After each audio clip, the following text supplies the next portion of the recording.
With the midterms approaching, a growing number of Republicans are voicing concern about the party's chances in November after Democratic victories in Wisconsin's Supreme Court race and a mayor's office in a conservative suburb outside of Milwaukee. One Republican congressman told the Associated Press, quote, "We got our butts kicked." The AP also notes some Republicans were rattled by this week's special election in Georgia, where their candidate to replace former Congresswoman Marjorie Taylor Greene won by a much slimmer margin than the party has seen in the past. And Politico is reporting that some members of the party are feeling unease about the impact of the war in Iran, with longtime Republican operatives warning of a bleak political reality with cost of living concerns like spiking gas prices likely to continue for weeks. Joining us now, former Secretary of Transportation under President Biden, Pete Buttigieg. He served 7 years as an officer in the U.S. Navy Reserve. I want to ask you about Iran, but first let's talk about the economy. During the election, the Trump campaign accused the Biden administration of really not seeing what was happening with the economy.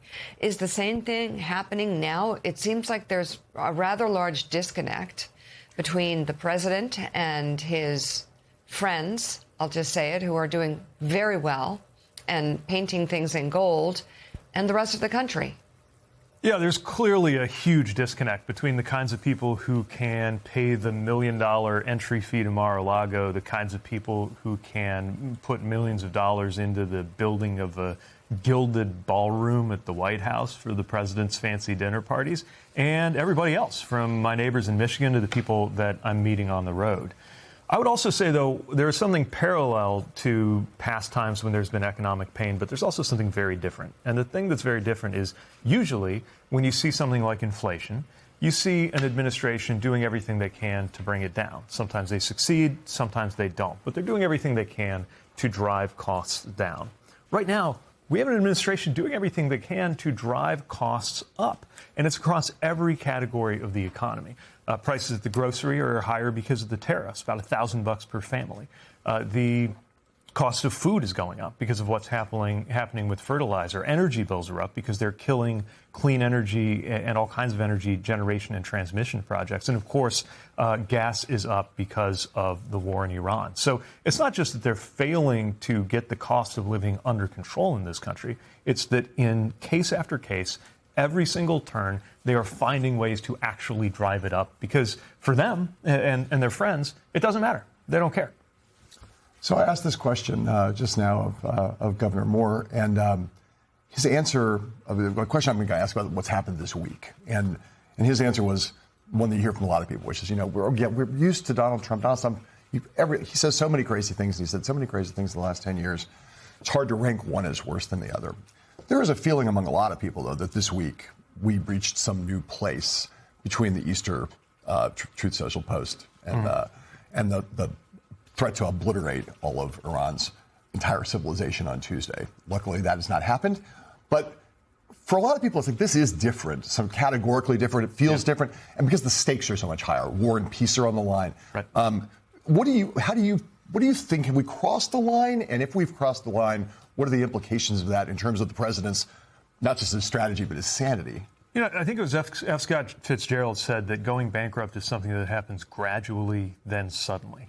Maybe it was Hemingway. I don't know. But it feels like one of those moments where this has been happening gradually, really since the day he came down that escalator a decade ago. And then certain things are happening suddenly. For the leader of the free world, the leader of this country, to just make a nakedly genocidal threat against another civilization, as if the United States of America was a Death Star that was going around blowing up civilizations. Of course that crosses a new line, and of course that's a new low.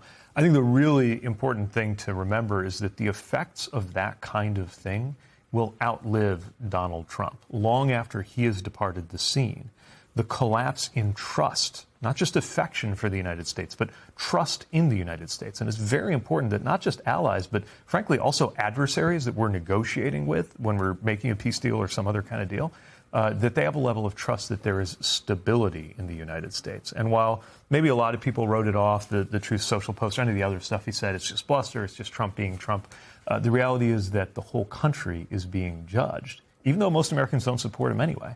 The whole country is being judged just for tolerating that kind of thing at the White House. I think it was Hemingway, by the way. Secretary, you have addressed what Trump has said. You're speaking this morning at National Action Network's convention. You have a tough group to follow because Kamala Harris is speaking, and then Joe Scarborough. Morning Joe's coming over and speaking. You're right behind him. It's not enough just to talk about the outrage of what Trump is saying. What do Democrats need to be saying? What is going to penetrate the American electorate, in your opinion, that is backed up with deed, not just rhetoric, but what is the message that you think people should go into the midterms with from Democratic leadership and in 28? And many are wondering whether you're going to run. I don't know if you're going to announce today or not, but I'll leave that for you.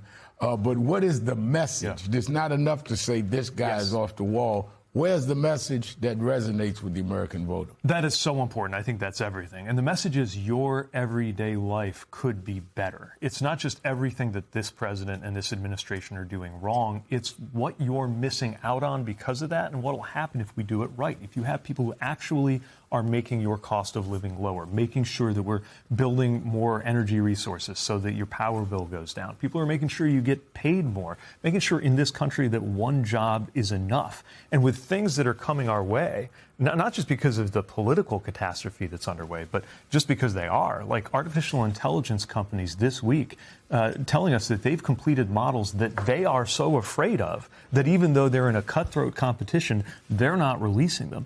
This is going to require leadership that can make sure that you are better off, not worse off because of what's going on in your government. And I am actually very worried. My kind of tough love medicine to fellow Democrats is that we run the risk of doing well in 2026 because of everything that's going on, and then imagining that our job is just to put everything back the way it was. And the old status quo was not working. All of that is what led to all of this. We cannot get caught, not just politically, but in terms of what the right thing to do for this country is. We cannot get caught in the mode of saying we're just going to piece together everything that they broke and give you the world the way it looked in 2022 or 2012. There is plenty of political strategy in terms of how do you respond to these crises. I do think often, though, that, yes, we are a country with a rule of law. And that has never seemed more irrelevant to the proceedings here. Is that a conversation that's just impotent at this point? The idea that we're going to talk about corruption, we're going to talk about money flows, we're going to talk about all the things that might and should be prosecuted. But because we've learned of the de facto immunity of this administration, that we're just not going to talk about that? Is that a political... Is that a dead fish, or is that something worth actually discussing? I think we got to do both. Look, I get this strategy that says, look, you do this stuff about the collapse in the rule of law and democracy. You got to save that for another day because right now it's about the economy. And look, I talk about the economy everywhere I go, but we also need to connect the dots. Part of why everyday life is getting worse in this country is because those institutions are broken. It's not just that the law isn't being followed. It's that so many nakedly corrupt things turn out not to be against the law. There's so many things that turn out to be perfectly legal, especially the way money is being spent to manipulate the outcomes of elections in this country. And again, it's one of those kind of gradually then suddenly things, right?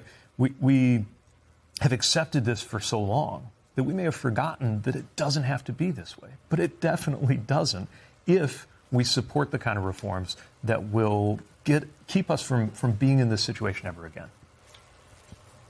Former Secretary of Transportation Pete Buttigieg, as always, thank you for coming on the show this morning. Thanks for having me. We appreciate it.